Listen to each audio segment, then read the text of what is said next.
एक लड़की जब अपने पिता के घर से अपनी ससुराल जाती है तो वो यही सोचती है कि आज से मैं अपना नया जीवन शुरू करने जा रही हूँ, नई ज़िंदगी शुरू करने जा रही हूँ। अपने पति के प्रति सच्ची निष्ठा से रहूँ, पूरी ईमानदारी से रहूँ। वो घर पर भी ना रहें, फिर भी मैं उनकी वफ़ादार बन के रहूँ। पर सोचिए कोई महिला अपने पति की पीठ पीछे अपनी जिस्म की प्यास बुझाए तो कितना बुरा लगता है। इस घटना में भी कुछ ऐसा ही होता है। एक औरत का पति बाहर चला जाता है, इसी बीच उसके अवैध संबंध एक लड़के से हो जाते हैं। इस महिला के साथ अंत में ऐसी घटना घटती है जिसे देखकर, जिसे पढ़कर हर कोई हैरान था, परेशान था। क्या घटना घटती है बताते हैं वीडियो में आगे, तब तक वीडियो में लास्ट तक बने रहिए। आदाब, नमस्कार, सत श्री अकाल। आप देख रहे हैं देश राज हमसफ़र। साथियों, आज जो हम आपको सच्ची घटना बताने जा रहे हैं, वह घटना उत्तर प्रदेश के फिरोजाबाद की है। फिरोजाबाद में शीला नाम की एक लेडी रहती है जिसके 3 बच्चे होते हैं। एक की उम्र लगभग 12 साल होती है जिसका नाम सतीश होता है, और एक की उम्र 7 साल होती है जिसका नाम छोटू होता है, और एक की उम्र लगभग 4 साल होती है जिसका नाम मोनू होता है। तीनों बच्चों के साथ शीला गांव में रहती है। इसी बीच उसका पति जो होता है कमाने के लिए गांव से बाहर चला जाता है। वहीं से मेहनत मजदूरी करने के बाद जो पैसे कमाता था वो अपनी पत्नी के खाते में भेज देता था।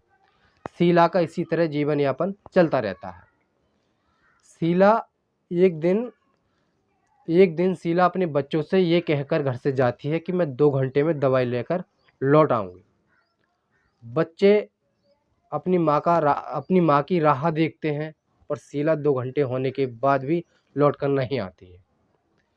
2 घंटे बीते जाते हैं, 4 घंटे बीते जाते हैं, शाम हो जाती है, पर शीला वापस नहीं आती है। इस बीच बच्चों को बहुत ज़्यादा भूख लगने लगती है। वो परेशान होने लगते हैं कि माँ अभी तक नहीं आई, कहाँ चली गई। पास में उसके चचा ताऊ होते हैं।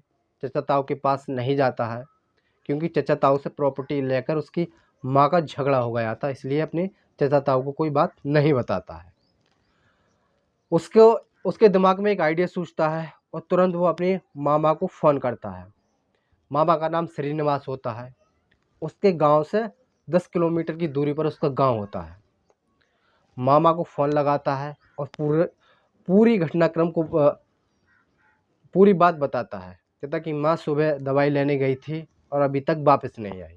श्रीनिवास ये बात सुनता है तो परेशान हो जाता है और तुरंत अपने भांजे के पास आ जाता है। आने के बाद पूछता है, भांजा पूरी बात बता देता है। बात सुनकर भांजे की चचा ताऊ के पास जाता है सतीश के चचा ताऊ कहते हैं कि हमने शीला को नहीं देखा, कहाँ जाती है, किन के साथ रहती है, हमें उससे कोई मतलब नहीं। जब इस तरह की बात जब सुनता है, क्योंकि अमूमन किसी के घर कोई काम ख़राब हो जाता है तो हमारी पड़ोस में हमारे भाई चचा ताऊ किसी से भी कितनी भी लड़ाई हो, वो हमारे दुख में साथ ज़रूर देते हैं। पर जब वो श्रीनिवास सतीश के चचा ताऊ से कहता है कि चलो उसे ढूंढते हैं, तब वो साफ मना कर देते हैं। कहते हैं हमारे पास शीला को ढूंढने के लिए टाइम नहीं है। जब ये बात सुनता है श्रीनिवास तो उसे बहुत ज़्यादा बुरा लगता है। वो सोचने लगता है कहीं ना कहीं प्रॉपर्टी के चक्कर में इन लोगों ने ही मेरी बहन को गायब नहीं कर दिया हो। वो तुरंत थाने जाता है। थाने में अपनी बहन की गुमशुदगी दर्ज कराता है और आरोप सतीश के चचा ताऊ पर लगा देता है। कहता है प्रॉपर्टी के विवाद के चलते हुए मेरी बहन को इन लोगों ने गायब कर दिया है। पुलिस वाले बिना इन्वेस्टिगेशन के, बिना जांच पड़ताल के इन लोगों को जेल में डाल देती है। अब पुलिस ने न शीला को जिंदा बरामद किया, न मरा हुआ बरामद किया। इस बात की चिंता श्रीनिवास को होने लगती है कि आखिर शीला कहाँ गई। न जिंदी लौट के आई, न मरे की कोई खबर मिली। तभी श्रीनिवास के पास एक फ़ोन आता है। फ़ोन करने वाला शख्स कहता है कि तुम जिस महिला को ढूंढ रहे हो, उस महिला की डेड बॉडी हाईवे किनारे एक झाड़ियों में पड़ी है। श्रीनिवास उस व्यक्ति से पूछता है, आप कौन बोल रहे हैं, कौन बात कर रहे हैं। तब फ़ोन कट जाता है। कटने के बाद दोबारा उस फ़ोन पर फ़ोन करने का प्रयास करता है, पर फ़ोन नहीं लगता है। तुरंत जिस जगह बताई होती है उस जगह पहुंचकर देखता है तो उसके पैरों तले ज़मीन खिसक जाती है। वहाँ उसकी बहन की बॉडी पड़ी होती है जिससे बहुत ज़्यादा बदबू आ रही होती है। पुलिस को सूचना दी जाती है। पुलिस मौके पर पहुंचकर बॉडी की शिनाख्त करते हैं। जांच पड़ताल करते हैं, आसपास देखते हैं कहीं कोई ऐसा सुराग मिल जाए, पर वहाँ कोई सुराग नहीं मिलता है। बॉडी को पोस्टमार्टम के लिए भिजवा दिया जाता है। पोस्टमार्टम की रिपोर्ट में शीला की गला घोंटकर मारने की पुष्टि पाई जाती है। अब पुलिस वालों को बहुत ज़्यादा चिंता होने लगती है कि आखिर शीला को किसने मारा। तभी श्रीनिवास बताता है कि मेरे पास एक फ़ोन आया था, जिस व्यक्ति ने मुझे शीला की डेड बॉडी के बारे में बताया था। पुलिस वाले उस नंबर की कॉल डिटेल निकालते हैं, सर्विलांस पे लगाते हैं, पता कराते हैं कि ये नंबर किन के नाम रजिस्टर्ड है। तभी पता लगता है कि वो नाम जोगेंद्र के नाम रजिस्टर्ड होता है, जो कि शीला का भतीजा होता है। अब पुलिस वाले जोगेंद्र को उठा लेते हैं, उससे पूछताछ की जाती है।